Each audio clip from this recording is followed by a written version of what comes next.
بسم اللہ الرحمن الرحیم، السلام علیکم ورحمۃ اللہ وبرکاتہ۔ بیٹی اللہ کی وہ نعمت جسے زمین پر رحمت کہا گیا ہے، وہ پھول جو اپنے گھر کو محبت اور مسکراہٹوں سے مہکاتی ہے، ماں باپ کی آنکھوں کی ٹھنڈک، دل کا سکون اور جنت کی کنجی۔ جب پہلی بار بیٹی دنیا میں آتی ہے تو گویا ساری دنیا رنگین ہو جاتی ہے۔ والدین کی آنکھوں میں خوشی کے آنسو، دل میں شکر اور دعائیں، ایک ننھی سی زندگی جو گھر کے ہر کونے کو روشنی سے بھر دیتی ہے۔ بیٹی ماں کا بازو ہوتی ہے، باپ کی عزت، اور یہی بیٹی ایک دن والدین کے لیے جنت کا دروازہ کھولنے والی ہوتی ہے۔ اللہ کے رسول صلی اللہ تعالی علیہ وسلم نے ارشاد فرمایا، جس شخص نے اپنی دو بیٹیوں کی پرورش کی، ان کے ساتھ محبت اور شفقت سے پیش آیا، وہ قیامت کے دن میرے ساتھ یوں ہوگا جیسے یہ دو انگلیاں قریب ہیں۔ بیٹی وہ ہوتی ہے جو اپنے گھر کی خوشیوں اور سکون کی خاطر اپنی ساری خواہشات کو قربان کر دیتی ہے۔ ماں کی خدمت، باپ کا خیال، بہن بھائیوں کا ساتھ، یہ سب وہ دل کی گہرائیوں سے کرتی ہے اور بغیر کسی شکوے کے۔ جب وہ جوان ہوتی ہے تو وہ اپنے والدین کی دعاؤں کا سہارا بنتی ہے۔ جب وہ ایک نئے گھر کی زینت بنتی ہے تو اپنے ساتھ دعائیں اور برکتیں لے کر جاتی ہے۔ وہ اپنی ہر ذمہ داری کو نبھانے کی کوشش کرتی ہے اور ہر حال میں اپنے والدین کی عزت اور تربیت کا مان رکھتی ہے۔ بیٹی کا دل بہت نرم ہوتا ہے، وہ اپنے والدین کی ایک مسکراہٹ کے لیے اپنی دنیا بدل دیتی ہے۔ یہی وجہ ہے کہ جب وہ گھر چھوڑتی ہے تو والدین کی دعائیں اس کے پیچھے چلتی ہیں۔ اللہ بیٹیوں کے قدموں میں برکت رکھتا ہے اور ان کی زندگیوں کو خوشیوں سے بھر دیتا ہے۔ یہ بیٹی ہے جو اپنے والدین کے لیے جنت کا ذریعہ بن سکتی ہے۔ بیٹی کبھی بوجھ نہیں ہوتی، وہ رحمت ہوتی ہے۔ بیٹی کی قدر کریں، اس کی محبتوں کا مان رکھیں۔ اسلام سے پہلے عورتوں کی حیثیت معاشرتی طور پر بہت کمزور تھی۔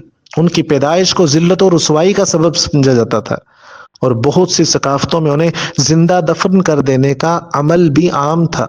یہ ایک غیر انسانی فعل تھا جو نہ صرف عورت کی زندگی بلکہ اس کے حقوق کی بھی نفی کرتا تھا۔ وَإِذَا بُشِّرَ أَحَدُكُم بِالْأُنثَىٰ ظَلَّ وَجْهُهُ مُسْوَدًّا وَهُوَ كَظِيمٌ يَتَوَارَىٰ مِنَ الْقَوْمِ مِن سُوءِ مَا بُشِّرَ بِهِ أَيُحْسِبُهُ عَلَىٰ هُونٍ أَمْ يَدُسُّهُ فِي التُّرَابِ أَلَكَ سُوءٌ مَا يَحْكُمُونَ۔ اور جب تم میں سے کسی کو بیٹی کی خوشخبری دی جائے تو اس کا چہرہ سیاہ ہو جاتا ہے اور وہ غم میں ڈوبا رہتا ہے، وہ قوم سے چھپتا پھرتا ہے کہ اس کو دی گئی اس برائی یعنی بیٹی کی خوشخبری کے باعث اسے رسوا نہ کر دے۔ کیا وہ بیٹی کو ذلت کے ساتھ رکھے گا یا اسے مٹی میں دفن کر دے گا؟ جان لو ان کا فیصلہ کتنا برا ہے۔ اسلام سے پہلے بیٹیوں کو وراثت سے محروم کر دیا جاتا تھا۔ دین اسلام نے بحیثیت ماں، بہن، بیوی اور بیٹی کے الگ الگ حصے مقرر کر دیے۔ قرآن مجید میں وراثت کے حوالے سے سورۃ النساء آیت نمبر 7 میں احکام واضح طور پر بیان کیے گئے۔ للرجال نصیب مما ترک الوالدان والاقربون وللنساء نصیب مما ترک الوالدان والاقربون مما قل منه او کثر نصیبا مفروضا۔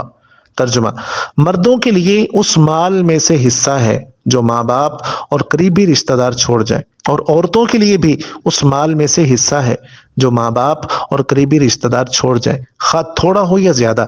یہ حصہ اللہ کی طرف سے مقرر شدہ ہے۔ جو بیٹیوں کو بوجھ سمجھتے ہیں وہ نہیں جانتے کہ بیٹی رحمت ہوتی ہے، بوجھ نہیں ہوتی۔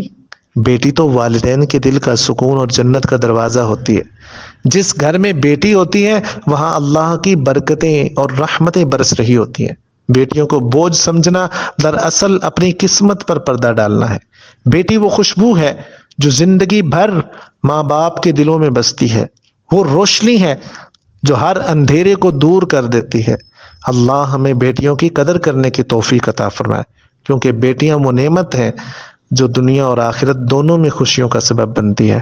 یا اللہ ہماری بیٹیوں کو دین و دنیا کی کامیابیاں عطا فرما، ان کی حفاظت فرما اور انہیں ہمارے لیے رحمت بنا۔ آمین۔